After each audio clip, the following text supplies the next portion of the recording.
कर group C वाले students का ये क्वेश्चन जनरली रहता है कि हमारे प्री तो निकलते हैं, हम्म। लेकिन मींस में हमें दिक्कत आ जाती है। जी जी। तो आप ट्वेल्थ तक तो लिखते ही आए हैं, जी। ग्रेजुएशन में भी आपने एग्जाम पास किया, आपने लिख के ही पास किया होगा। बहुत ज्यादा यहाँ का सिलेबस है भी नहीं, और एक रिसोर्स बुक है परीक्षा वाणी, वहां से आप तैयारी कर सकते हैं। इसके अलावा और भी बुक्स हैं, इंग्लिश मीडियम के लिए विंसर बुक है। आपका ज्यादा फोकस नोट मेकिंग पे रहता है, आप ज्यादा से ज्यादा कोशिश करते हैं कि कोई भी ऐसा पॉइंट ना हो जो मैं छोड़ दूं जी अपने नोट में। और इस प्रयास में जो एस्पिरेंट्स होते हैं वो एक दूसरी बुक प्रोड्यूस कर लेते हैं। सोशल मीडिया अपने आप में खराब नहीं है। जी। बात यह है कि उसका जो यूटिलाइजेशन है वो सोशल तरीके से किया जाए, उसके हम्म। जो अच्छे फीचर्स हैं उनको उनका आप फायदा उठाने की कोशिश कीजिए। हर टॉपर अलग अलग स्ट्रेटेजी बताता है। अब हमारे चैनल पे भी कई टॉपर्स आए, उन्होंने भी अपनी स्ट्रेटेजी बनाई। इसके अलावा भी कई और चैनल हैं जिस पर लगातार स्ट्रेटेजीज बताते रहते हैं। तो ऐसे में जो तैयारी एस्पिरेंट, एक तैयारी करता हुआ एस्पिरेंट है, तो वो किसकी स्ट्रेटेजी फॉलो करे? मुझे लगता है कि मेरी मेहनत एज सच कुछ है नहीं। जी। क्योंकि आपको जब आपके माता पिता सारी सुविधाएं दे रहे हैं, तो हम्म। मेहनत तो उनकी हुई ना। अगर जी वो जी। हमारे लिए ये सुख सुविधाएं नहीं देते, वो हमें पढ़ने की अपॉर्चुनिटीज नहीं देते, तो हम भी कहीं मेहनत मजदूरी कर रहे होते। जी बिल्कुल। मेहनत मेरे माता पिता की है। आप अपने दिमाग में ये जरूर बना के रखिए कि ये एग्जाम बहुत टफ नहीं है तो बहुत आसान भी नहीं है। जी जी। तो अप्स एंड डाउन इसमें आते रहेंगे, अलग अलग स्टेजेस में आप फेल होते रहेंगे टाइम टू टाइम। हम्म। और ये फेलियर ही है जो आपको एक अच्छा एस्पिरेंट बना रहा है। आप ये समझिए कि माई टॉक शो पे मुझे जो जैसा कि आपका नाम है माई टॉक शो, जी तो मुझे लगता है कि ये बिल्कुल परफेक्ट नाम है। मतलब मुझे यहाँ पे ऐसा फील नहीं हो रहा है कि मैं किसी इंटरव्यू कोई इंटरव्यू दे रहा हूँ। मुझे ऐसा लग रहा है कि मैं अपनी ही बात कर रहा हूँ, माई टॉक। जी। जी। और बहुत अच्छा मुकुल जी के साथ भी और आपके साथ भी मेरा बहुत अच्छा मतलब बात करके मुझे लगा। नमस्कार, मेरा नाम है संदीप और आप देख रहे हैं माई टॉक शो। दोस्तों, माई टॉक शो में आज हमारे साथ जो शख्सियत जुड़ी है उनका नाम अलकेश नोडियाल है। अलकेश जी के बारे में आपको बता दूं कि इस समय पे वो नायब तहसीलदार के पद पर कार्य कर रहे हैं। इसके साथ ही उनका अपर पीसीएस 2021 का एग्जाम भी क्लियर हुआ है और उन्हें एसडीएम का पद मिला है। उनकी रैंक जो है उस एग्जाम में 6th आई है। तो इस वीडियो में हम उनसे दोनों एग्जामों के बारे में जानेंगे, lower PCS plus upper PCS, इन दोनों एग्जामों के लिए उन्होंने क्या स्ट्रेटेजी फॉलो की और कैसे इसकी तैयारी की। लेकिन इससे पहले अगर आप चैनल पर नए आए हैं तो चैनल को सब्सक्राइब जरूर कर लें और वीडियो को अंत तक जरूर देखें, क्योंकि इसमें आपको दोनों एग्जाम्स के बारे में डिटेल जानकारी मिलेगी। तो स्वागत है अलकेश जी आपका बहुत बहुत माई टॉक शो पर। और उससे पहले आपको इस नई उपलब्धि के लिए बहुत बहुत बधाई। शुक्रिया संदीप जी, आपके चैनल टॉक में बहुत बहुत आभार। तो अलकेश जी, कैसी आपकी जर्नी रही, क्या कहाँ से आपकी पढ़ाई हुई, थोड़ा बहुत बेसिक जानकारी जो है वो हमारे व्यूअर्स को आप दे दीजिए। नमस्कार, सभी व्यूअर्स को मेरा नमस्कार। अ, मेरा नाम अल्केश नौडियाल है, और मैं उत्तरकाशी जिले के एक छोटे से टाउन पुरुला से आता हूँ। मेरे जी पिताजी एक शिक्षक हैं, और मेरी माताजी एक सामाजिक कार्यकर्ता हैं, और साथ में कृषक भी हैं। एजुकेशन बैकग्राउंड की बात करूँ तो मैंने अपना 10th SVMIC पुरुला से किया है। उसके बाद मैंने 12th GIC हुडोली से किया है। जी। Then I did my graduation in mechanical engineering from GP Pant university Pantnagar. उसके बाद मैं दिल्ली गया था इंडियन इंजीनियरिंग सर्विसेज की तैयारी करने के लिए, IES। जी। मैंने 1 डेढ़ साल वहाँ कोचिंग की, लेकिन मेरा उसमें नहीं हो पाया, और उसके बाद कुछ कारणों से मैं सिविल सर्विसेज की तरफ शिफ्ट हो गया। जी। सिविल सर्विसेज की तरफ जब मैं शिफ्ट हुआ तो कुछ ही टाइम मेरे को तैयारी करते हुए हुआ था, और देन कोरोना और ये सब लॉकडाउन वाला फेज आ गया। उसके बाद मैं देहरादून वापस आ गया। वहाँ पे मेरे पिताजी पोस्टेड थे, उसी टाइम पे उनका ट्रांसफर हुआ था। और मैंने फिर उनके साथ रहकर यहाँ पे तैयारी करना शुरू किया। और उसी जी। दौरान लगभग लगभग 2021 के आसपास ये उत्तराखंड के एग्जाम्स आए, जिसके लिए मेरे पिताजी ने मुझे बोला कि तुम उत्तराखंड की भी तैयारी कर लो साथ में। मैं UPSC की तैयारी कर ही रहा था। जी। तो then I started preparing for the Uttarakhand exams. जी। और इसी क्रम में जो ये एग्जाम 21 में हुआ था, तो अभी जिसका रिजल्ट आया है, तो उसमें मुझे अपर PCS में मुझे 6 रैंक मिली है, और मेरा डिप्टी कलेक्टर के पद पर चयन हुआ है। जी। इससे जी। पहले फैब में जो रिजल्ट आया था इसी साल, जी। उसमें लोअर PCS का, उसमें मेरी 5th रैंक थी। और वर्तमान में मैं नायब तहसीलदार के पद पर अल्मोड़ा जनपद में कार्यरत हूँ। जी। तो जी। जैसे कि आपने बताया आप नायब तहसीलदार के पद पर कार्यरत हैं, तो उस दौरान भी हमारी इंटरव्यूज के लिए आपसे बातचीत हुई थी, हमारी टीम के द्वारा आपसे संपर्क किया गया था। आपने हमसे एक वादा किया था कि मैं आना जरूर चाहूंगा और स्टूडेंट्स को या एस्पिरेंट्स को गाइड जरूर करना चाहूंगा आपके प्लेटफॉर्म के माध्यम से। लेकिन आपने कुछ कारण बोला था कि किसी कारणवश मैं अभी नहीं आ पाऊंगा। तो अब आप एसडीएम बन गए हैं, आपने हमें समय दिया है। तो क्या वो यही कारण था जिसकी वजह से आप हमें कह रहे थे कि हम मैं बाद में आना चाहूंगा करके? जी, एक्चुअली उस टाइम पे मुकुल जी ने मुझसे कांटेक्ट किया था। उन्होंने कहा था कि आप इंटरव्यू दे दीजिए। तो जी मैंने उनसे भी ये बात कही थी कि ये कोई इतना बड़ा पद नहीं है नायब तहसीलदार का कि अपने आप में बड़ा पद है, लेकिन मतलब जी मुझे जिस हिसाब से मैंने तैयारी की थी, तो मुझे जी लगता है कि ये इतना कोई बड़ा पद नहीं है कि मैं गाइड कर पाऊँ किसी को। क्योंकि जी ऑलरेडी आपके चैनल पे भी और अन्य यूट्यूब पे जो चैनल्स हैं उन पर आईएएस पीसीएस बड़े बड़े अधिकारियों के और जो सेलेक्ट हुए हैं उनके इंटरव्यूज ऑलरेडी अवेलेबल हैं, एंड दे जी are sufficient to motivate anyone. तो मुझे लगा था कि ये सही समय नहीं है। हाँ, मैंने उनसे ये कहा, जरूर कहा था कि जिस दिन मैं आईएएस पीसीएस में किसी में मेरा होगा तो जरूर मैं आपके चैनल पर आऊंगा, और अगर मुझसे कोई मैं किसी को मोटिवेट कर पाऊँ तो डेफिनेटली मैं इंटरव्यू दूँ। जी जी। जी। तो आज जैसे आप एसडीएम बनकर आए हैं, तो निसंदेह जरूर मतलब ये हमारे जो एस्पिरेंट्स ये वीडियो देख रहे हैं वो इससे जरूर मोटिवेट होंगे। और उनके पास मोटिवेट होने के दो कारण हैं, क्योंकि आपने दो एग्जाम क्रैक किए हैं, आपने लोअर पीसीएस भी क्रैक किया है और आपने अपर पीसीएस भी क्रैक किया है। तो अभी जैसे संभवित है कि लोअर पीसीएस की वैकेंसी आने वाली है, तो ये वीडियो उनके लिए बहुत इंपॉर्टेंट होने वाला है। तो आप ये बताएं कि आपने जो आंसर राइटिंग की थी वो कौन से मीडियम में की थी? मैं हिंदी मीडियम से हूँ, जी लेकिन मैंने ग्रेजुएशन अपना बीटेक ऑब्वियसली इंग्लिश मीडियम में किया था। तो उसके जी बाद से मैंने ये डिसाइड किया था कि मैं इंग्लिश में ही अपने आंसर राइटिंग करूंगा जो भी मैं एग्जाम दूंगा, और मैंने इसीलिए इंग्लिश मीडियम में दिया। लेकिन मैं तैयारी हिंदी मीडियम से ही करता आया हूँ। जी मेरे ज़्यादातर जो रिसोर्सेज हैं वो हिंदी मीडियम में ही मैंने पढ़े हैं, जी लेकिन एग्जाम मैंने इंग्लिश मीडियम में दिया है। जी जी। जी। तो ये कितना चुनौतीपूर्ण रहा था आपके लिए, क्योंकि आप हिंदी मीडियम के थे और आपने एग्जाम इंग्लिश मीडियम में दिए थे? और क्या क्या चुनौतियां थी जो इस दौरान फेस की थी? और आपके जैसे ही कई अन्य छात्र होंगे जो तैयारी तो हिंदी मीडियम में कर रहे हैं लेकिन एग्जाम इंग्लिश मीडियम में देने की सोच रहे हैं, तो उन्हें आप कैसे मतलब उन्हें बताएं कि थोड़ा उन्हें गाइड करें कि वो कैसे इस चीज को सफल बनाएं? देखिए, मुझे लगता है कि language is just a medium.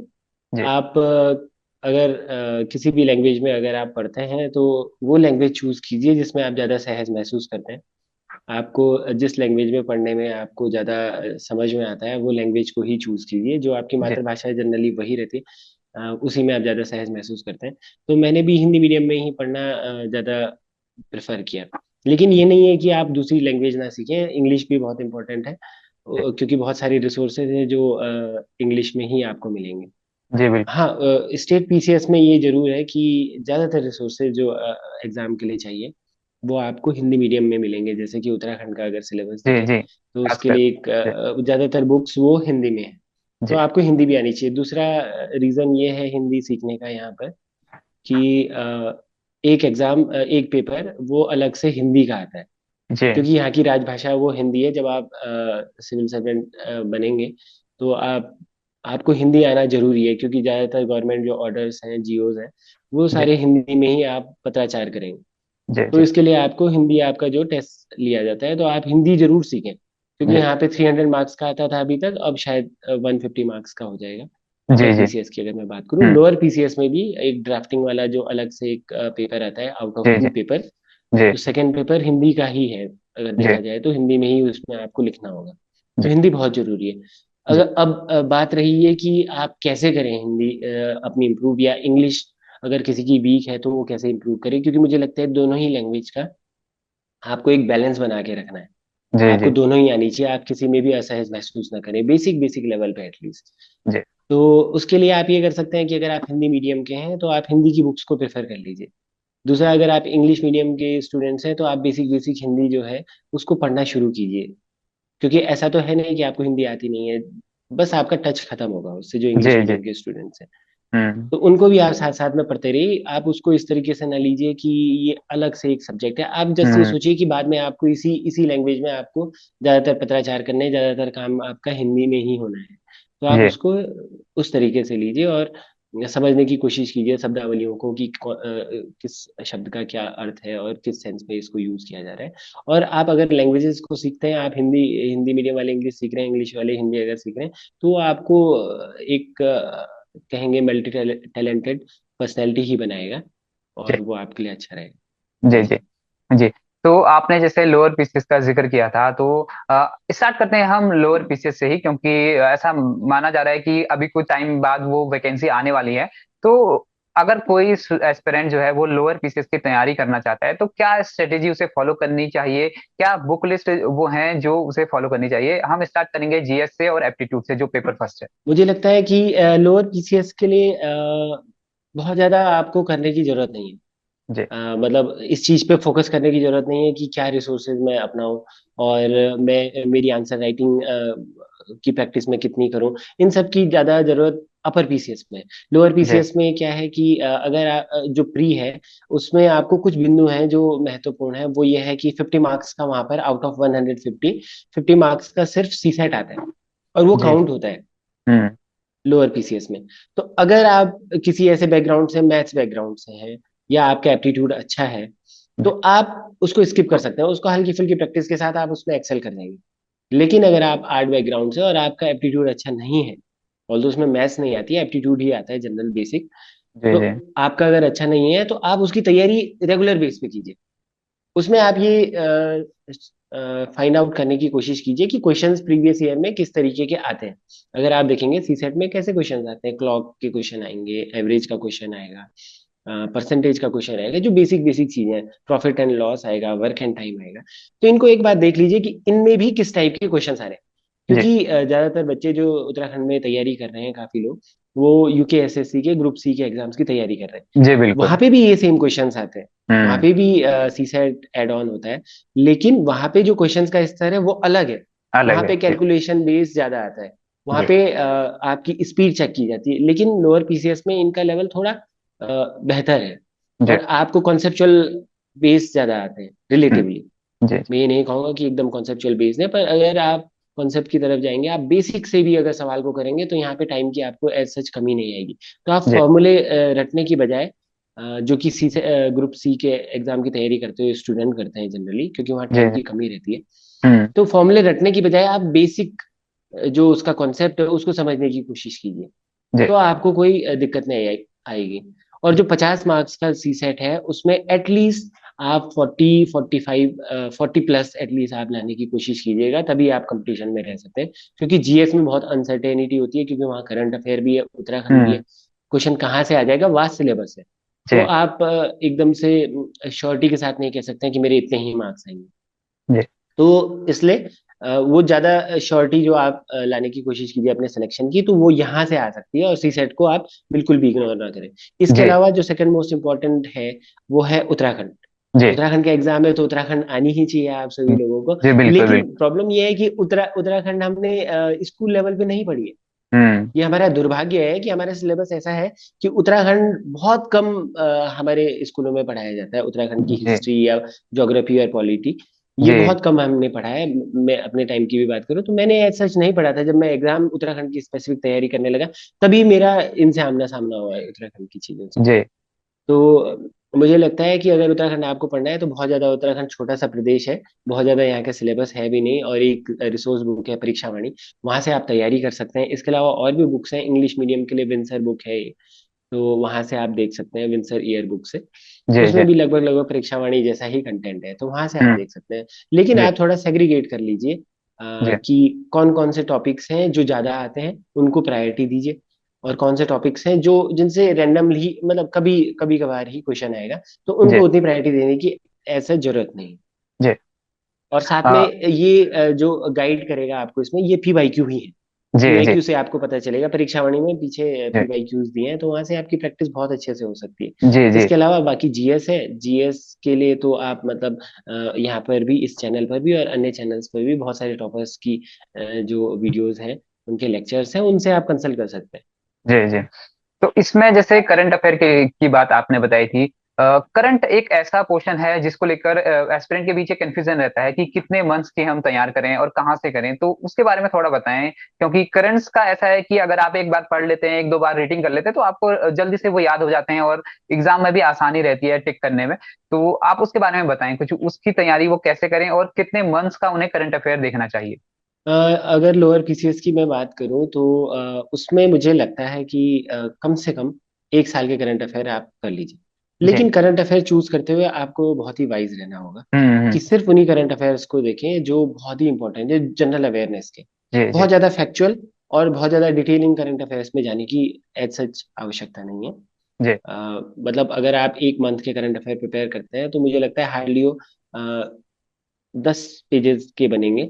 और हम्म। वो भी अगर आप प्रिंटेड फॉर्म में निकाल रहे हैं तो। जी। अगर आप अपने शॉर्ट नोट्स बना रहे हैं छोटे छोटे फॉन्ट्स में तो शायद वो 3-4 पेज के पर मंथ के हिसाब से आपके करंट अफेयर होने चाहिए, इससे ज्यादा जी। करंट अफेयर आपको बनाने नहीं है। कुछ जी। चीजें हैं जैसे कि खेल जगत से रिलेटेड है, हम्म। बैडमिंटन के जो अलग अलग मैचेस होते हैं उनके बारे में, नोबेल प्राइज है, और जी। जो ओलंपिक्स हुए हैं या हम्म। एशियन गेम्स होते हैं, कॉमनवेल्थ गेम्स होते हैं, इन सब पे थोड़ा नजर बना के रखिए। और जी। ये तभी हो सकता है कि जब आप करंट के टच में हैं, जब जी। आप जी बिल्कुल। न्यूज़पेपर को डेली पढ़ते हैं। हम्म। उत्तराखंड स्पेसिफिक जो न्यूज़ है वो आपको यहाँ के उत्तराखंड के जो लोकल न्यूज़पेपर है उनसे मिल सकती है, यहाँ के इश्यूज हैं जी। उनसे आपको जानकारी मिल सकती है। और करंट अफेयर ये नहीं कि प्री में ही इंपॉर्टेंट है, ये मेंस में भी इंपॉर्टेंट है। अगर जी। जी। आप, और वो लोअर हो चाहे अपर हो, अगर आप यहाँ के न्यूज़पेपर या यहाँ जिनमें यहाँ के इश्यूज आते हैं, जो लोकल इश्यूज हैं, उनसे अगर आप उनको आप पढ़ते हैं डेली, उनसे आपका आमना सामना होता है, तो डेफिनेटली ये आपको अपर पीसीएस लोअर पीसीएस दोनों के मेंस में भी हेल्प करेगा और प्री में तो करेगा ही। तो जी। इस जी। तरीके से आपको तैयारी करनी चाहिए। जी। जी।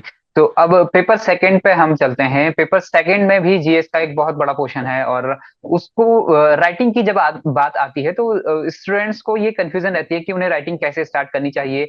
तो ऐसे में वो पेपर सेकंड को, मतलब जो जीएस का पेपर है पेपर सेकंड में, उसको कैसे वो टैकल करें? मेंस में जो आप कह रहे हैं शायद। हाँ जी, अ, मेंस की मैं बात कर। जी जी, लोअर पीसीएस में जो पेपर सेकंड है वो ड्राफ्टिंग का है। तो उसमें एक क्वेश्चन आता है ऐसे का। जी। वो जीएस से ज्यादा कंसर्न है क्योंकि उसमें जनरल अवेयरनेस का जनरली एक कोई ऐसे आ जाएगा। जी। जी। तो वो आप प्रीवियस ईयर क्वेश्चन से देख सकते हैं कि क्या क्या टॉपिक्स हैं। क्योंकि उसमें एक सेग्रीगेशन, मतलब टॉपिक वाइज एक बना रखा है कि ये 4-5 टॉपिक हैं, इनसे ही कोई एक ऐसे आएगा। तो आप उन टॉपिक्स में सेग्रीगेट कर लीजिए प्रीवियस ईयर क्वेश्चंस को, जो उस ऐसे के जो टॉपिक्स हैं प्रीवियस ईयर में, उनको आप सेग्रीगेट कर लीजिए। ये आर्ट एंड कल्चर से है उत्तराखंड की, या उत्तराखंड की इकोनॉमी से है, या सोसाइटी से है, या पॉलिटी से है। तो आप सेग्रीगेट कर लीजिए और फिर एक जनरल एक खाका बनाने की कोशिश कीजिए शुरुआत में तैयारी करते हुए, कि अगर संस्कृति से कोई ऐसे आता है तो मैं ये पॉइंट्स उसमें डालूंगा। अगर जी। साइंस एंड टेक से कोई ऐसे आता है तो उसमें एटलीस्ट ये पॉइंट जो जर्नलिस्टिक पॉइंट्स है उनको मैं डालूंगा। इकोनॉमी से आता है तो ये पॉइंट, और पॉलिटी से आता है तो ये वाली चीजें, या ये भी आप तैयार कर सकते हैं कि ये इंपॉर्टेंट शीर्षक हैं जो आ सकते हैं ऐसे में, तो वो आप आसानी से प्रिडिक्ट कर सकते हैं वहां पे। लेकिन इसके अलावा जो बाकी 4 क्वेश्चंस आते हैं हम्म। सेकेंड पेपर में लोअर पीसीएस के, जी। वो है ड्राफ्टिंग के। उनमें से जी। 2 हैं ट्रांसलेशन। जी। Translation Hindi to English and जी। English to Hindi. जी। उसके लिए आपको प्रैक्टिस करने की जरूरत है। अगर आप आपकी हिंदी और इंग्लिश दोनों नहीं, जी। दोनों में से किसी एक में प्रॉब्लम है अगर, जी। जैसे मेरे साथ तो ये था कि मैं हिंदी में पढ़ता था लेकिन मैं इंग्लिश मीडियम में ऑलरेडी एग्जाम देते आया हूँ। हम्म। तो मेरे लिए वो चीज वर्क कर गई। उन जी। 2 क्वेश्चंस में मेरे को ज्यादा दिक्कत ऐसा चाहिए नहीं। इसके जी। अलावा एक पेपर आता है, वो आता है एक पैसेज आएगा, उससे रिलेटेड शीर्षक उसका लिखिए, और उससे रिलेटेड जो क्वेश्चन होंगे उस टॉपिक से, पैसेज से, वो आएंगे। तो वो आप ऑन द स्पॉट कर सकते हैं, लेकिन शीर्षक लिखते हुए आप थोड़ा सावधानी बरतें, उसके लिए थोड़ा बहुत प्रैक्टिस कर लीजिए। क्योंकि जी। शीर्षक में ये है कि 5 या 10 मतलब आता है तो आपको पूरे पूरे marks मिल सकते जी। हैं। और इसके अलावा जो एक क्वेश्चन है वो है लेटर राइटिंग का। वो सबसे इंपॉर्टेंट है। लेटर राइटिंग के लिए आपको देखना पड़ेगा, मैं एक चैनल सजेस्ट करना चाहूंगा, Tarkash by S Kumar sir. जी। यूपी में डीएसपी हैं वो। जी। और उन्होंने बहुत ही लूसिड वे में उसको समझाया है कि लेटर राइटिंग कैसे की जानी चाहिए। तो आप जी। एक बेसिक बेसिक प्रारूप फॉर्मेट तैयार कर लीजिए, और इससे आपकी तैयारी अच्छी हो सकती है। कि और थोड़ा बहुत प्रैक्टिस कर लीजिए कि क्या क्या शब्दावलियों का यूज करना है, क्योंकि बाद में यही रियल लर्निंग है जो आपको जब आप सर्विसेज में जाएंगे तो आपको काम आएगी सबसे ज्यादा। क्योंकि जी। पत्राचार ही सबसे इम्पोर्टेंट है, उनकी भाषा को समझना ही सबसे इम्पोर्टेंट है। जी। जैसा आपने बताया, क्योंकि लोगों को अक्सर जो डिलेमा रहता है वो राइटिंग को लेकर ही रहता है। एक ग्रुप सी का बहुत बड़ा तबका है जो ग्रुप सी एग्जाम की तैयारी कर रहा है, वो किसी ना किसी तरीके से, मतलब अपनी जो उनकी तैयारी है उसके लेवल पे वो पेपर फर्स्ट तो क्रैक कर जाता है, लेकिन राइटिंग को लेकर उनमें थोड़ा बहुत कंफ्यूजन रहता है। तो आपने, आई होप कि उनका जो सभी हम्म। कंफ्यूजन है वो दूर हो गया होगा आपकी इस बात को सुन के। तो अब चलते हैं, जैसे हमारे पास बहुत से एस्पिरेंट के क्वेश्चंस आए हैं जो ग्रुप सी की तैयारी कर रहे होते हैं। इसके साथ ही बहुत से ऐसे लोग भी हैं जो ऑलरेडी जॉब पर हैं, वो भी तैयारी करना चाहते हैं। तो वो किस तरीके से तैयारी करें अपर पीसीएस और लोअर पीसीएस की, इसके बारे में जरा बताएं। बिल्कुल। ग्रुप सी के स्टूडेंट्स अपने आप को इन्फीरियर फील ना करें। जैसे कि मैंने कुछ कुछ जो मेरे फ्रेंड्स से ग्रुप सी की तैयारी करते थे, तो उनका यही फियर रहता था कि यार हम आंसर राइटिंग नहीं कर सकते। जी जी तो मुझे लगता है लोअर पीसीएस में तो एज सच कोई प्रॉब्लम नहीं आने वाली, क्योंकि दो ही पेपर है और फर्स्ट पेपर बहुत ही जर्नलिस्टिक है। जी उसमें आपको, अगर आपने आंसर राइटिंग नहीं भी की है, तो भी आप वहां पे ऑन द स्पॉट कर सकते हैं। कारण उसका ये है कि वहां पे जी जी शायद 20 क्वेश्चंस आते हैं और 10-10 मार्क्स के। और 10 मार्क्स में वर्ड लिमिट भी 100 वर्ड्स की है। तो जी 100 वर्ड्स मुझे नहीं लगता है कि बहुत ज्यादा है लिखने के लिए। आपको कई बार ऐसा फील होगा, जब आप एक बार ब्रेन स्टॉर्मिंग करना सीख जाएंगे, तो आपको ये लगेगा कि ये 100 वर्ड्स बहुत कम दे दिए हैं। तो आपको जितना भी आपके दिमाग में आ रहा होगा, उसमें से बेस्ट चूज करके ही लिखना पड़ेगा। जी आपके पास बहुत डेटा होगा ऑलरेडी, क्योंकि 100 वर्ड्स बहुत ही कम है। जी क्योंकि अपर पीसीएस या यूपीएससी के जो आंसर राइटिंग्स हैं, उनके मुकाबले अगर हम देखें, जहाँ पे 250-300 वर्ड्स लिखने पड़ते हैं, तो 100 वर्ड्स मुझे नहीं लगता है कि वो कोई प्रॉब्लमेटिक होगा। रही दूसरे जी पेपर की बात, उसमें अभी जैसे कि मैंने बताया कि उसमें इंपॉर्टेंट चीजें हैं लेटर राइटिंग, और जी जो पैसेज है उसको ट्राई करना। बाकी आप ऑन द स्पॉट कर सकते हैं, क्योंकि हिंदी टू इंग्लिश ट्रांसलेट करना, इंग्लिश टू हिंदी ट्रांसलेट करना, ये कोई बड़ी बात नहीं है। Just it is matter of practice. अगर जी आपकी जी प्रैक्टिस है, आपको वर्ड मीनिंग आते हैं, वोकेबलरी आपकी अच्छी है, तो आप वो आसानी से कर जाएंगे।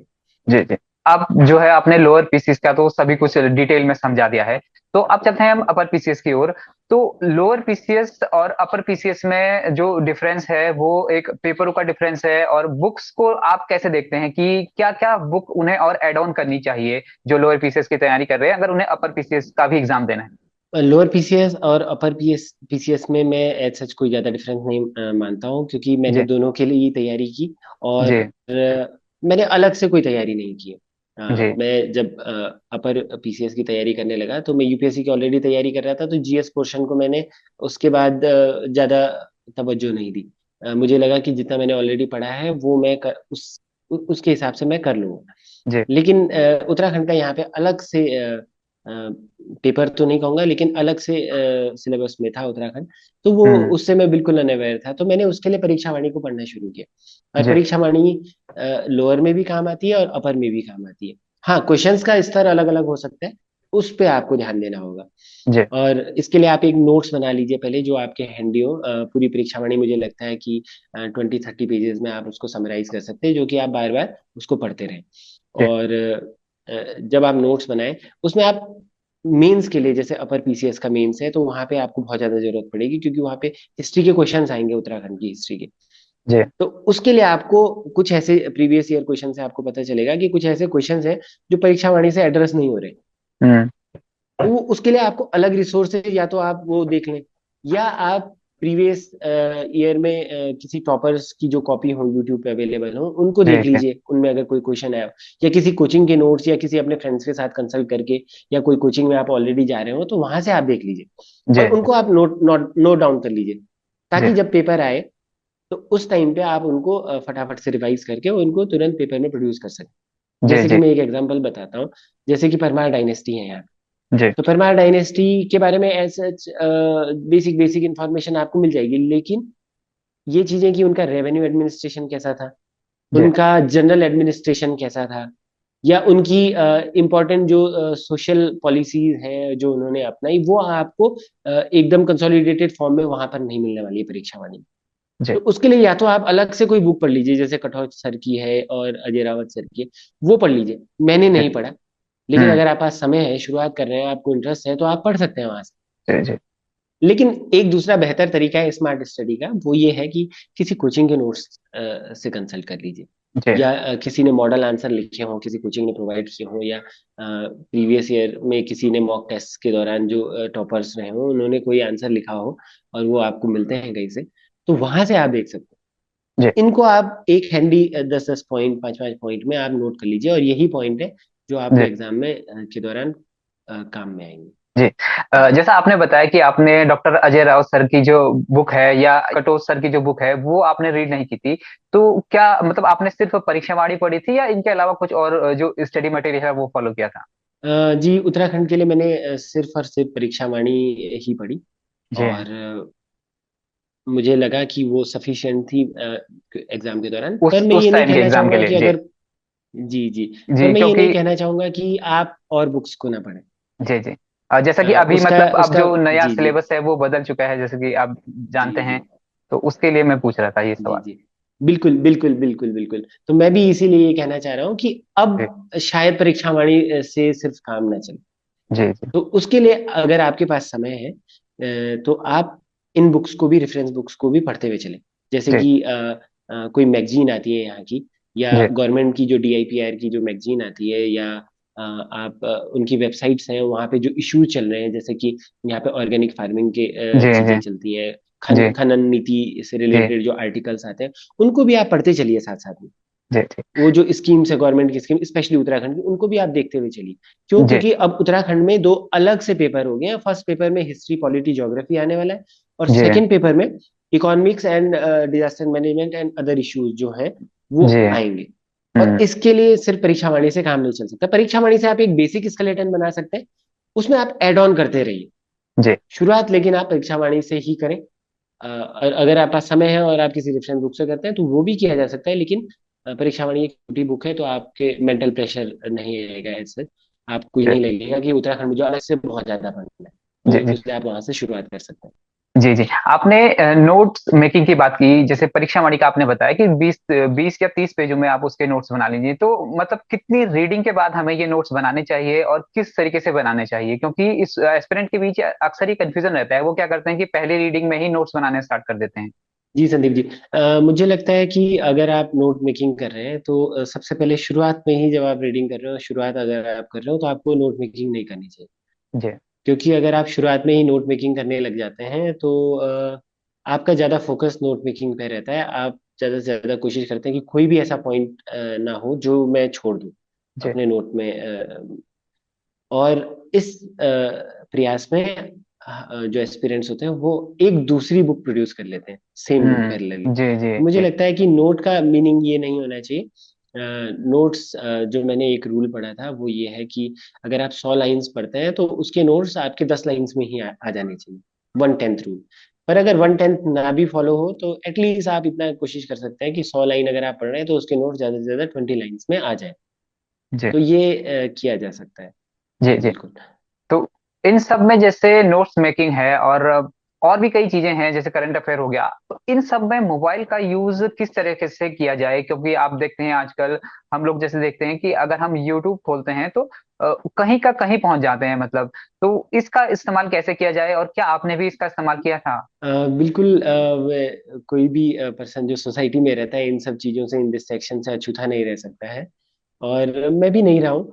लेकिन मुझे ये लगता है कि सोशल मीडिया अपने आप में खराब नहीं है। जी। बात यह है कि उसका जो यूटिलाइजेशन है वो सोशल तरीके से किया जाए। उसके हम्म। जो अच्छे फीचर्स हैं उनको उनका आप फायदा उठाने की कोशिश कीजिए, ना जी कि जो उसके डिस्ट्रैक्टिंग फीचर्स हैं उन पे आपका फोकस रहे। जैसे कि रील्स हैं, जी। तो रील्स मुझे नहीं लगता है कि ऐसा ऐसा आपको देखने की बहुत ज्यादा जरूरत है, क्योंकि वो सिर्फ इंटरटेनमेंट पर्पज के लिए है। जी अगर आपको नॉलेज के लिए कोई चीज देखनी है यूट्यूब पे या इंस्टाग्राम पे भी इवन, या फेसबुक पे भी, तो वो आप डॉक्यूमेंट्रीज देख सकते हैं। आप हम्म। अपने एग्जाम से या जनरल अवेयरनेस या कोई भी आपका अदर इंटरेस्ट हो, जैसे कि जी। किसी का म्यूजिक सीखने का इंटरेस्ट है, हम्म। या वो गेम्स भी साथ में खेलते हो, तो उससे रिलेटेड अगर चीजें देखनी हो तो आप एक डॉक्यूमेंट्री देख सकते हैं। आप जी एक लॉन्ग वीडियो देखने की कोशिश कीजिए। जी। मैं अगर अपनी बात बताऊं तो मैंने लगभग लगभग हर एक सोशल मीडिया प्लेटफॉर्म पे मैं एक्टिव था ही। अच्छा। लेकिन मैंने उनको एक लिमिटेड टाइम, मतलब मैं फिक्स करता था कि इतने टाइम में ये चलाना है, इस टाइम पे जी ये जी। चलाना है, और कभी थोड़ा बहुत चेक कर लिया अपडेट्स लेने के लिए। उसके हम्म। अलावा मुझे ऐसे ज्यादा इंटरेस्ट था नहीं। जी और इंस्टाग्राम के लिए मैं ये सजेस्ट करना चाहूंगा कि इंस्टाग्राम पे काम की चीजों के आपको कम मिलेंगे। जी यूट्यूब फिर भी आप उसको यूज कर सकते हैं, क्योंकि वहाँ पे वीडियो लेक्चर्स आपको मिलेंगे। और जी। बहुत सारी चीजें, जैसे व्हाट्सएप है, व्हाट्सएप पे आपके हम्म। बहुत सारे ग्रुप्स होंगे जहाँ पे आप आंसर राइटिंग करेंगे, आपको जी। कंटेंट आपको भेजा जाएगा, तो उसको आप अवॉइड नहीं कर सकते। लेकिन हम्म। एक दूसरी चीज, जैसे यूट्यूब में अब शॉर्ट्स आ गए हैं, तो यूट्यूब शॉर्ट्स बहुत ही एडिक्टिव माना जाता है, और लोग उसको इंस्टाग्राम की तरह ही एकदम स्क्रॉल स्क्रॉल करते रहते हैं। तो मुझे जी लगता है इससे बचने की जरूरत है। मैं अपनी बात करूं तो मैंने पर्सनल मुझे किसी ने एडवाइस किया था कि आप यूट्यूब को जो ऐप है उसको हटा दीजिए, उसे डिसेबल कर दीजिए। जी अगर आपको यूट्यूब पे कुछ चीज देखनी भी हो अ, तो आप उसको गूगल क्रोम में जाके वहां पे यूट्यूब खोल लीजिए, वेब ब्राउजर जो है। जी। क्योंकि अगर आप उसको खोलेंगे तो टाइम लगेगा, और जब टाइम हम्म। लगेगा तो आप बार बार आपका आप उस तरीके से नहीं जाएंगे। लेकिन अगर ऐप है तो आप तुरंत स्क्रॉल करने लग जाएंगे। जी जी आप 1 घंटे पढ़ने के लिए आएंगे, लेकिन 10 घंटे आप टाइम वेस्ट कर देंगे उस पर। जी। तो इन चीजों से थोड़ा बचिए। तैयारी के दौरान जैसे बहुत से एस्पिरेंट्स हैं, मतलब सभी को लगभग लगभग मुझे लगता है कि मोस्टली ये दिक्कत आती होगी कि अप एंड डाउन्स बहुत देखने को मिलते हैं। कई बार डिमोटिवेट हो जाते हैं तैयारी करते करते और छोड़ने का मन करता है तैयारी। और मेंटल हेल्थ भी जो है उनकी इससे बहुत ज्यादा उसमें फर्क पड़ता है। और फिर सोसाइटी का प्रेशर है, फैमिली का किसी का प्रेशर रहता है, तो इन सबको कैसे टैकल करें, इन सबको कैसे लेके चलें और फिर मोटिवेट बने रहें कि हम जो आने वाला एग्जाम है उसमें सफल हो पाए।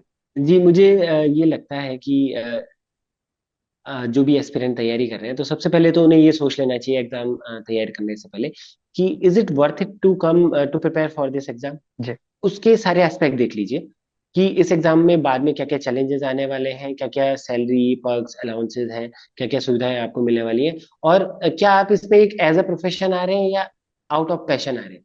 जी तो वो जरूर आप डिसाइड कर लीजिए, क्योंकि तैयारी करते हुए अगर आप पैशन से इसमें आते हैं तो तैयारी करते हुए अ, आप कभी भी डिमोटिवेटेड फील नहीं करेंगे। बहुत सारे ऐसे मौके आएंगे जब आपको आप फेल हो जाएंगे किसी ना किसी स्टेज पे एग्जाम की, क्योंकि इसमें बहुत सारी स्टेज हैं, आप फेल हो जाएंगे, दोबारा से आपको तैयारी करनी पड़ेगी। लेकिन कोई अगर आप पास ड्राइविंग फोर्स है, जैसे जी कि मुझे ये लगता था कि मुझे लोगों की सेवा करने के लिए जो चीजें एक आम इंसान नहीं कर सकता या अदर सर्विसेज पे मैं नहीं कर सकता, मैं यहाँ पे आके कर सकता हूँ लोगों के लिए एटलीस्ट। जी जी जी तो वो मेरा ड्राइविंग फोर्स था कि मुझे हमेशा से एडमिनिस्ट्रेशन में ही जाना है। जी जी अभी जब हमारा मैं लोअर पीसीएस में नायब तहसीलदार पद पर कार्यरत हूँ। तो जब हमारा इंटरव्यू हुआ था तो उसके बाद अ, मैं पहले से ही ये क्लियर था कि मुझे एडमिनिस्ट्रेशन में ही रहना है। और हम्म। अगर मेरा डिप्टी कलेक्टर के पद पर नहीं होता है तो मैं शायद ये ज्वाइन भी ना करता अपर पीसीएस को। अच्छा। तो जी आपके अंदर एक ड्राइविंग फोर्स है, जैसे कि मेरे अंदर ये था कि एडमिनिस्ट्रेशन में ही मुझे रहना है, ताकि जी। क्योंकि यहाँ पे ज्यादा अपॉर्चुनिटीज हैं आपके पास करने के लिए। हम्म। ऐसा जी नहीं है अदर सर्विसेज कोई खराब है, लेकिन आपके इंटरेस्ट की बात है। जी जी अगर जी आपका इंटरेस्ट है कि आप फाइनेंस ऑफिसर बनना चाहते हैं या फाइनेंस में जाना चाहते हैं, अलग अलग आपके इंटरेस्ट हो सकते हैं, तो उस हिसाब से आप पहले एटलीस्ट ये डिसाइड कर लीजिए, तो आप हमेशा मोटिवेटेड रहेंगे। जी दूसरा जी चीज ये है कि आप अपने दिमाग में ये जरूर बना के रखिए कि ये एग्जाम बहुत टफ नहीं है तो बहुत आसान भी नहीं है। जी जी। तो अप्स एंड डाउन्स इसमें आते रहेंगे, अलग अलग स्टेजेस में आप फेल होते रहेंगे टाइम टू टाइम। हम्म। और ये फेलियर ही है जो आपको एक अच्छा एस्पिरेंट बना रहा है। आप ये समझिए कि जो इस इन सिविल सर्विसेज जो एग्जाम्स है, छोटा हो या बड़ा हो, जी यूपी जी लोअर पीसीएस से लेके यूपीएससी तक के, जी जी इसमें आपकी ट्रेनिंग सेलेक्ट होने के बाद नहीं होती है। आपकी जी ट्रेनिंग उस टाइम से ही शुरू हो चुकी है जब आप एग्जाम के लिए प्रिपेयर करने बैठते हैं। जी क्योंकि यही जो फेज है जिस टाइम पे आपका पर्सनैलिटी डेवलपमेंट हो रहा है।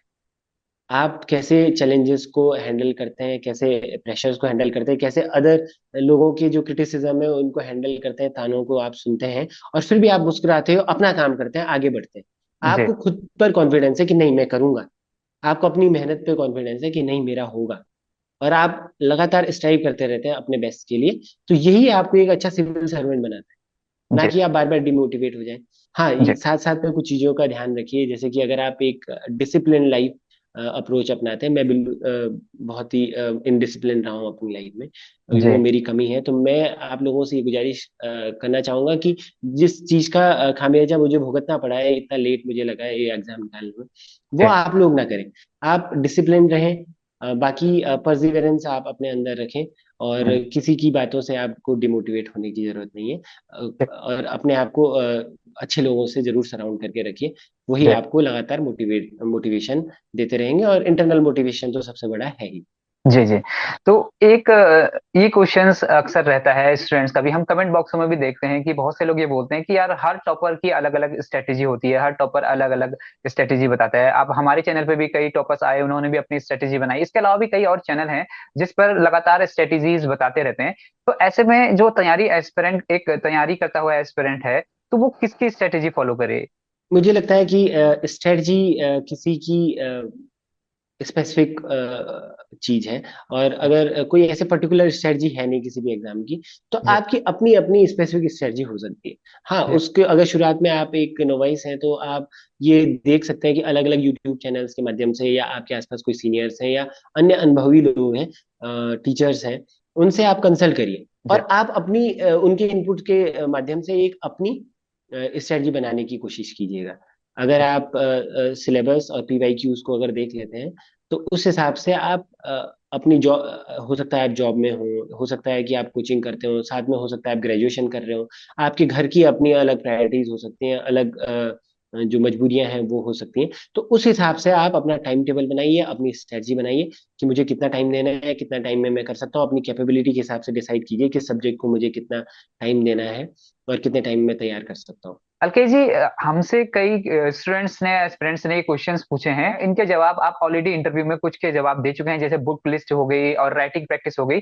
इसके अलावा एक कॉमन क्वेश्चन जो है कि क्या प्री और मेंस की तैयारी एक साथ उन्हें करनी चाहिए? और आंसर राइटिंग को लेकर भी एक सवाल है कि फैक्ट वो याद उन्हें नहीं हो पाते हैं, और जैसे ग्रुप सी वाले हैं वो तो प्री तक पहुंच जाते हैं या पेपर फर्स्ट तक पहुंच जाते हैं, लेकिन जो पेपर सेकंड है उसको लेकर उन्हें बहुत डर लगता है लिखने में। तो किस तरीके से वो शुरुआत करें, और प्री और मेंस की तैयारी एक साथ करें या अलग अलग करें? देखिए, मैं उन स्टूडेंट्स को जिनका ये सवाल है, मैं उन्हें ये कहना चाहूंगा कि जब आप किसी कंपटीशन की तैयारी करते हैं, चाहे वो एग्जाम हो या जैसे कि वर्ल्ड कप की तैयारी अगर कर रहे हैं, तो वहां जी जी। पे आप ये नहीं को भी ये बेसिक अंडरस्टैंडिंग होगी कि कोई फाइनल, सेमीफाइनल और जो ग्रुप मैचेस हैं उनकी तैयारी अलग से नहीं की जाती है। हम्म। वो पूरे वर्ल्ड कप की तैयारी की जा रही है एक साथ। जी जी तो जी। सेम वे यहाँ पे भी कोई प्री और मेंस की तैयारी अलग से नहीं की जाती है। ये पूरी तैयारी एक साथ ही आप कॉम्प्रिहेंसिव वे में करेंगे। इवन इंटरव्यू की तैयारी भी आप शुरुआत से ही, डे वन से ही करते हैं, क्योंकि पर्सनैलिटी ओवरनाइट आपकी डेवलप नहीं होने वाली है। जी हाँ, ये जरूर है कि प्री की कुछ अलग रिक्वायरमेंट्स है, मेंस की कुछ अलग रिक्वायरमेंट्स है, थोड़ा बहुत सिलेबस में भी अंतर है।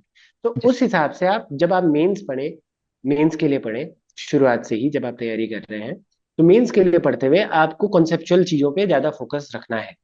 लेकिन साथ साथ में वहां पे कुछ फैक्ट्स भी आएंगे, उन फैक्ट्स को आप साथ साथ में हाईलाइट करते हुए चलिए।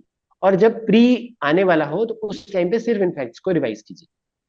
तो ये आपको प्री निकालने में हेल्प करेगा। लेकिन जो आपके कॉन्सेप्चुअल जो अंडरस्टैंडिंग है वो आपको मेंस निकालने में हेल्प करेगा। उस टाइम जी पे जी मेंस के दौरान आप जो प्री प्री ओरिएंटेड चीजें, जो फैक्ट्स हैं, उनको मोर और लेस स्किप कर सकते हो। ऑल्दो उत्तराखंड में ये स्किप करने की जरूरत है नहीं, जी क्योंकि यहाँ पे बहुत सारे फैक्चुअल क्वेश्चंस भी मेंस में आते हैं। क्योंकि जी 2 मार्कर है, 5 मार्कर है, और 8 मार्कर और 10 मार्कर, अलग अलग क्वेश्चन है। जी तो जी। यहाँ पे आप एक साथ लेके चलिए। प्री के लिए मैं पर्टिकुलरली आप लोगों को अगर बताना चाहूँ, तो वो ये है कि आप ज्यादा से ज्यादा मैक्सिमाइज करने की कोशिश कीजिए अपने अटेम्प्ट्स को, क्योंकि 1/4 ही नेगेटिव है। तो आप जी जितना ज्यादा मैक्सिमाइज करेंगे, अ, उतना आपके चांसेस बढ़ेंगे। पर इसका जी जी। मतलब ये नहीं है कि आप बिल्कुल ही तुक्के लगाने लग जाए। हम्म। आप एक बैलेंस बना के चलिए। लेकिन अदर एग्जाम्स के मुकाबले आप यहाँ पे, जैसे यूपीएससी है तो उसके मुकाबले आप यहाँ पे ज्यादा अटेम्प्ट कर सकते हैं। कर ग्रुप सी वाले स्टूडेंट्स का ये क्वेश्चन जनरली रहता है कि हमारे प्री तो निकलते हैं, हम्म। लेकिन मीन्स में हमें दिक्कत आ जाती है। जी जी तो आप लोग ये फील ना कीजिए कि जस्ट बिकॉज आप लोगों ने बहुत टाइम से आंसर राइटिंग नहीं की है, कोई ऐसे एग्जाम से आपका पाला नहीं पड़ा है, तो जी इसका मतलब ये नहीं है कि आप लिख नहीं सकते हैं। आप 12th तक तो लिखते ही आए हैं। जी। ग्रेजुएशन में भी आपने एग्जाम पास किया, आपने लिख के ही पास किया होगा। तो आप ये ना सोचिए कि लिखना कोई बहुत बड़ी चीज है। हम्म। और स्पेशली लोअर पीसीएस में तो ये बहुत बड़ी चीज नहीं है, क्योंकि 2 पेपर है, बहुत समय है। आपको थोड़ा बहुत अगर लगता है कि मेरी स्पीड कम है, या आउट ऑफ बिना प्रैक्टिस के मैं शायद मेरा पेपर छूट जाए, तो थोड़ा बहुत प्रैक्टिस कर लीजिए बिल्कुल।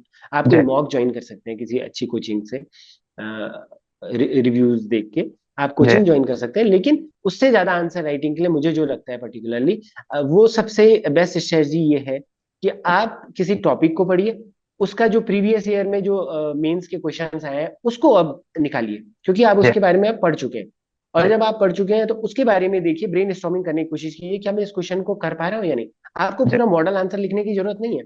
आप सिर्फ ये देखिए कि मैं इस क्वेश्चन के बारे में कितने पॉइंट्स में लिख सकता हूँ, कितने पॉइंट्स में रिकलेक्ट कर सकता हूँ। जी। क्योंकि अगर आप अपनी आंखें बंद करके, यानी कि बिना कोई चीज देखकर, बिना नोट्स को देखकर आप उसके बारे में रिकलेक्ट कर सकते हैं पॉइंट्स को, तो यही जो ब्रेन स्टॉर्मिंग की प्रैक्टिस है, ये आपको मेंस के दौरान काम आएगी। बहुत जी। सारे ऐसे क्वेश्चंस आएंगे जो आप पहली बार सुन रहे हो, या हो जी। सकता है जिसके बारे में आपकी जानकारी लगभग लगभग शून्य हो। तो उसके बारे में आप कैसे आंसर लिख सकते हैं, वो आपका ब्रेन स्टॉर्मिंग से ही है। और जब आप एक बार ब्रेन स्टॉर्मिंग कर लेंगे, तो मुझे नहीं लगता है कि उसके बाद आपको ये फियर रह जाएगा कि मुझसे आंसर नहीं लिखा जा रहा है। ये जस्ट आपका फियर है, क्योंकि अभी आप टच में नहीं है। लेकिन एक बार अगर आप शुरुआत करेंगे, फर्स्ट स्टेप हमेशा थोड़ा हार्डेस्ट होता है, लेकिन उसके बाद ये इजी गोइंग हो जाएगा। अपने इंटरव्यू के बारे में कुछ बताएं, कुछ कैसा रहा आपका इंटरव्यू? जी, मेरा लोअर पीसीएस में तो काफी अच्छा इंटरव्यू हुआ था, और मुझे लगता है शायद 25-26 मिनट चला था। जी। लेकिन अपर में मेरा इंटरव्यू ओनली 12-13 मिनट ही चला।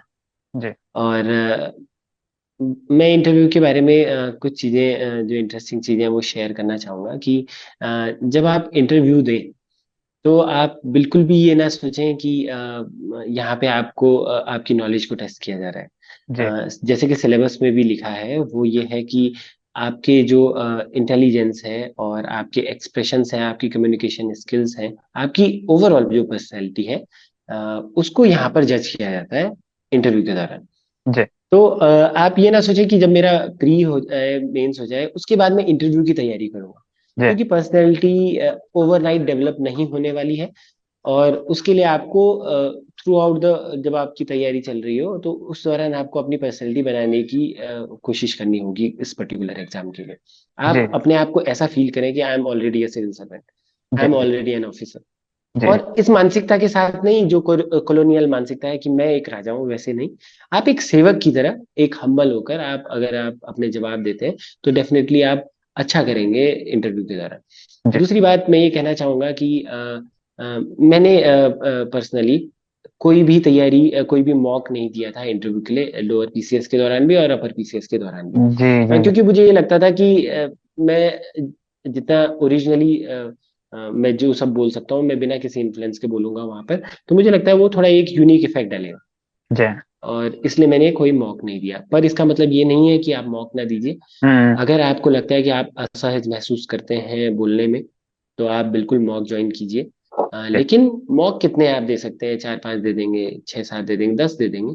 जी। उससे आपकी उतनी प्रैक्टिस नहीं होने वाली है जितनी आपकी अपने आप से आप प्रैक्टिस कर सकते हैं। जैसे कि कुछ मेथड्स हैं, जैसे मिरर के सामने आप अपने आप से बातें कर सकते हैं, अपने जी। एक्सप्रेशन नोटिस कर सकते हैं, अपने फ्रेंड्स के साथ आप देख सकते हैं। और इवन जैसे अगर आप ग्रेजुएशन कर रहे हो, या कोई आपका सर्कल हो, कोई मंडली हो, तो उनके बीच में भी आप बोलने की कोशिश कीजिए। आप जी। अपने बिंदुओं को अच्छी तरीके से कम्युनिकेट करने की कोशिश कीजिए। तो ये सबसे अच्छी प्रैक्टिस होगी। दूसरी जी। बात ये कि इंटरव्यू के अराउंड बहुत सारे मिथ्स हैं। उन हम्म। मिथ्स को अवॉइड कीजिए, उन पर ध्यान देने की कोशिश कीजिए कि ये जस्ट मिथ्स है, और इनमें कोई ऐसा सच्चाई है नहीं। जी। जैसे एक मिथ ये है कि आपसे जब इंटरव्यू के दौरान, यहाँ पे जैसे लोअर पीसीएस अपर पीसीएस है, तो यहाँ पे हम्म। कुछ बोर्ड्स ऐसे हैं जो बहुत कम मार्क्स देते हैं। जी। ये जी। एक मिथ है, मुझे अब जरूर ये मिथ लगता है। हम्म। तो उन बोर्ड से ये बोला जाता है कि ये आपको जनरली मार्क्स नहीं देंगे, और बाकी बोर्ड्स के मुकाबले आपको बहुत ही कम मार्क्स मिलेंगे, और यहाँ से बहुत ज्यादा डिफरेंस आ जाएगा आपके जी। ओवरऑल जी। मार्क्स में।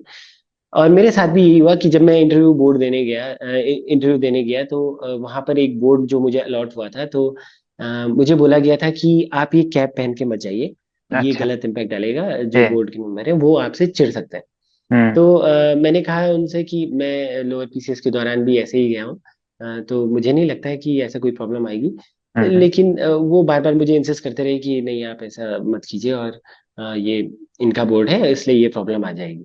जी। लेकिन अल्टीमेटली मैं अपने डिसीजन पे स्टिक रहा, और मैं ऐसे ही कैब में गया। जी। वहां पे मेरा इंटरव्यू सिर्फ 10-12 मिनट चला, 12-13 मिनट चला। जी। तो मुझे एक बार के लिए ये जरूर लगा वहां पे कि शायद इन्हें मेरे इंटरव्यू में इंटरेस्ट नहीं आया, क्योंकि बाकी जो मेरे साथ के साथी हैं, उनके 30-30, 40-40 मिनट चल रहे थे इंटरव्यू। एटलीस्ट जिनका मैंने सुना, तो वो सबसे कम जो था वो 25 20-25 मिनट तो चला ही था। जी। मेरा सबसे कम 12-13 मिनट चला। तो मुझे लगा शायद वो सही कह रहे थे और मुझे कैब नहीं ले जानी चाहिए थी। हम्म। लेकिन ये मिथ था, जी। क्योंकि मेरे अपर पीसीएस में उस बोर्ड के तो हाईएस्ट मार्क्स हैं, और वैसे भी ओवरऑल मेरे one of the highest marks हैं, आई गॉट 135 मार्क्स। और अच्छा। लोअर पीसीएस के दौरान भी मैं ये टोपी लेकर गया था। हम्म। तो उस दौरान भी मेरे 35 मार्क्स थे आउट ऑफ 50, तो वो जी भी जी। वन ऑफ द हाईएस्ट थे। अच्छा। तो मुझे लगता है ये मिथ्स है, इनको जी आप अवॉइड कीजिए, क्योंकि आपको जो ध्यान देने की जरूरत है वो सिर्फ ये है कि आप अपना आंसर अच्छे से दे सकते हैं या नहीं। जी। आपको आता है, वेल एंड गुड। नहीं आता है तो आप सॉरी सर कह के, क्योंकि आपको हर एक चीज नहीं आने वाली है। आपकी इंटेलिजेंस, आपका जो नॉलेज है वो ऑलरेडी मेंस के दौरान टेस्ट हो चुका है। जी। तो जी। आपको उस पर ध्यान देने की जरूरत नहीं। मैंने एक चीज सुनी थी, यूट्यूब चैनल पे विकास दिव्य कीर्ति सर हैं जो, तो जी। उन्होंने ये कहा था कहीं पर कि अगर आप इंटरव्यू में 10 में से 9 चीजें भी अगर गलत बताते हैं तो भी चांसेस हम्म। है कि आपके अच्छे मार्क्स आ जाए।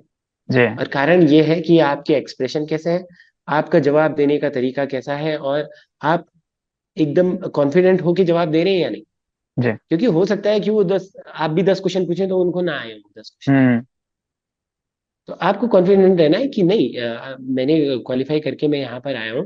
अ, आपके और क्वेश्चन, आप जो क्वेश्चन पूछ रहे हैं वो मुझे नहीं आते हैं, इसका मतलब ये नहीं है कि मुझे बाकी चीजें नहीं आती हैं। जी। जी आप जी। नई चीजों को कैसे टैकल करते हैं, ये सब चीजें आपकी कम्युनिकेशन स्किल, आप विनम्रता बना के रखिए। आप जवाब दे, सहजता से अपने जवाब दीजिए, भले आपको आता हो ना आता हो, आप डेफिनेटली इंटरव्यू में अच्छा करेंगे। तो ये तो हुई इंटरव्यू की बात। आपकी तैयारी के दौरान किन किन लोगों का कंट्रीब्यूशन रहा था, क्योंकि एक लंबा प्रोसेस रहता है, एक लंबी जर्नी रहती है, तो ऐसे में एक फैमिली सपोर्ट, फ्रेंड्स का सपोर्ट, वो किस तरीके से आपको मिला था? मेरी पर्सनल लाइफ में मुझे जो लगता है, सबसे पहले तो हमारे इष्ट देव राजा रघुनाथ की कृपा रही है मुझ पर हमेशा से, जो जी। मैंने फील किया है टाइम टू टाइम। उनकी कृपा के बिना ये सब पॉसिबल नहीं था। इसके अलावा मेरे पितृ देवताओं का आशीर्वाद रहा है। मेरी दादी जी अभी 6 मंथ पहले एक्सपायर हुई। जी। तो जब मेरा लोअर, वो बहुत टाइम से वेट कर रही थी कि मेरा किसी एग्जाम में हो, तो मेरा लोअर पीसीएस में जब हुआ था तो बहुत हम्म। खुश हुई थी। और उस दिन उन्होंने जी बोला था, मरने के कुछ दिन पहले, कि देखना इसका अभी ये और आगे जाएगा। जी। जी। तो एक वो आशीर्वाद होता है जो मुझे लगता है कि आपको बहुत आगे पहुंचाता है, और उसी का ये फल मैं मानता हूँ। मेरे पितृ देवताओं का आशीर्वाद है। मेरे एक ताऊ जी हैं, वो भी हमेशा वो सोशल एक्टिविस्ट रहे हैं, तो उन्होंने भी मुझे हमेशा इस चीज के लिए मोटिवेट ही किया, आशीर्वाद दिए। जी। इसके अलावा मेहनत की अगर मैं बात करूं, तो मुझे लगता है कि मेरी मेहनत एज सच कुछ है नहीं।